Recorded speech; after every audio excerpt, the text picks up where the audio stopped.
আলিপুর আবহাওয়া দপ্তর জানিয়েছে দেশে মৌসুমী অক্ষরেখার অনুকূল পরিবেশ তৈরি হয়েছে, ফলে দ্রুত এগোচ্ছে বর্ষা। বাংলা, উড়িষ্যা হয়ে ঝাড়খণ্ড এবং বিহারের বেশ কিছু অংশে ঢুকে পড়েছে মৌসুমী বায়ু।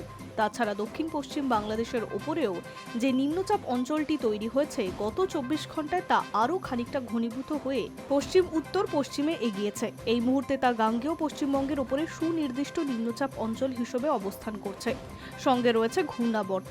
এসবের জেরেই আপাতত সপ্তাহভর বৃষ্টি হবে দক্ষিণবঙ্গে। বৃহস্পতিবার ভারী বৃষ্টির সম্ভাবনা রয়েছে কলকাতা সহ দক্ষিণবঙ্গের সব জেলায়। কিছু কিছু জায়গায় ভারী বৃষ্টির সতর্কতাও জারি করা হয়েছে। বৃহস্পতিবার কলকাতা সহ দক্ষিণবঙ্গের সব জেলাতেই বজ্রবিদ্যুৎ সহ ঝড় বৃষ্টির পূর্বাভাস রয়েছে। কোথাও কোথাও ভারী থেকে অতি ভারী বৃষ্টির সম্ভাবনা। বিক্ষিপ্তভাবে ঝড় বৃষ্টি হতে পারে কলকাতা, হাওড়া, হুগলি, 24 পরগনা, পূর্ব মেদিনীপুর, পূর্ব বর্ধমান, বীরভূম, মুর্শিদাবাদ ও নদিয়ায়। পশ্চিম মেদিনীপুর, ঝাড়গ্রাম, বাঁকুড়া, পুরুলিয়া ও পশ্চিম বর্ধমানে ভারী থেকে অতি ভারী বৃষ্টি হতে পারে। সঙ্গে বইবে 30 থেকে 40 কিলোমিটার বেগে ঝোড়ো হাওয়া।